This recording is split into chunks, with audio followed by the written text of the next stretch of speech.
আজি বিহুৰ এই কেইদিনমানৰ ভিতৰত মানে কিমান এক্সিডেণ্ট 13 এপ্ৰিলত সংঘটিত হৈছে বোলে 99টা এক্সিডেণ্ট, 14 এপ্ৰিলত বোলে 142টা এক্সিডেণ্ট, 15 এপ্ৰিলত বোলে 139টা এক্সিডেণ্ট আৰু 16 এপ্ৰিলত 138টা এক্সিডেণ্ট।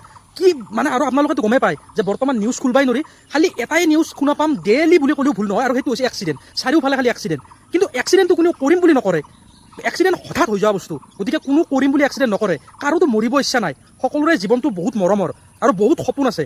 কিন্তু এটা কথা, যিখিনি সাৱধান আমি হ'ব লাগে সেই সাৱধানখিনি কিন্তু আমি একচুৱেলি নোহোৱা কাৰণেও বহুত এক্সিডেণ্ট হয়।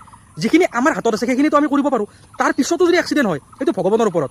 কিন্তু কথাটো হৈছে আমি যেতিয়া কেতিয়াবা যাব ওলাওঁ, মোৰো সেনেকুৱা হয়, বহুত টাইমত বহুতৰে হয় এনেকুৱা, ক'ৰবাত যদি যাব লগা থাকে আমি ঘৰতে অলৰেডি বহুত লেট কৰি দিওঁ, তাৰপিছত গাড়ীখন পূৰা 100-200 চলাই কিনে গুচি যাম। কিন্তু সেইটো কৰাতকৈ ঘৰৰ পৰা আধা ঘণ্টা আগত ওলাই গৈ যদি লাহে লাহে গাড়ীখন চলাই যাওঁ তাতো কিন্তু কোনো প্ৰব্লেম নাই। কাৰণ জীৱনটোতকৈ ডাঙৰ বস্তু আৰু কিবা হ'ব পাৰে নেকি?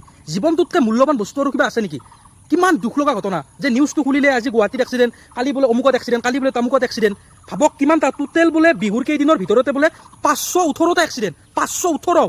এবাৰ ইমাজিন কৰি চাওকচোন, 518টা এক্সিডেণ্ট।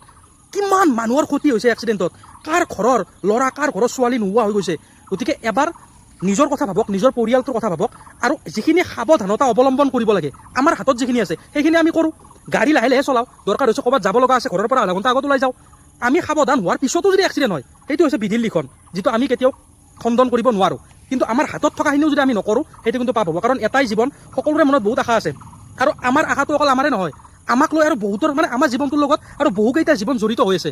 মোক লৈ মোৰ মাৰ সপোন আছে বহুত, যে বাবুক আচ্ছা মোক সৰুৰ পৰা ডাঙৰ কৰিছে কি এক্সিডেণ্ট হৈ মৰিবৰ কাৰণে নেকি? সপোন আছে না, ই কিবা এটা কৰিব জীৱনত সফল হ'ব, মই যেতিয়া বুঢ়া হ'ম মোক চাব।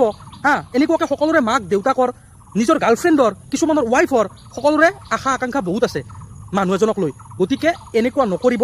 যিখিনি আমি সাৱধানতা অৱলম্বন কৰিব লাগে সেইখিনি আমি কৰিম। তাৰে পিছত যদি আৰু এক্সিডেণ্ট হয় কি কৰিবা? ৰাখে হৰি মাৰে কোনে, মাৰে হৰি ৰাখে কোনে? কিন্তু সেই বুলি এনেকুৱাও নহয় যে যিদিনা মৰিব লাগেতো মৰিমেই আৰু বাদ দি নহয়। সাৱধানতা অৱলম্বন কৰাটো আমাৰ দায়িত্ব। গতিকে এবাৰ ভাবি চাওক যে 518টা এক্সিডেণ্ট নট এ জোক, ধেমালি নহয় এইটো। গতিকে সতৰ্ক হৈ থাকক, সাৱধান হৈ থাকক, সাৱধানতা অৱলম্বন কৰি চলি থাকক। তাৰপিছত যদি আৰু মৰিব লাগে কি ক'ম আৰু। কিন্তু বহুত দুখ লগা ঘটনা যে আজি কম দিনৰ ভিতৰত সঁচাকৈ মানে কি ক'ম আৰু, ইমান এক্সিডেণ্ট।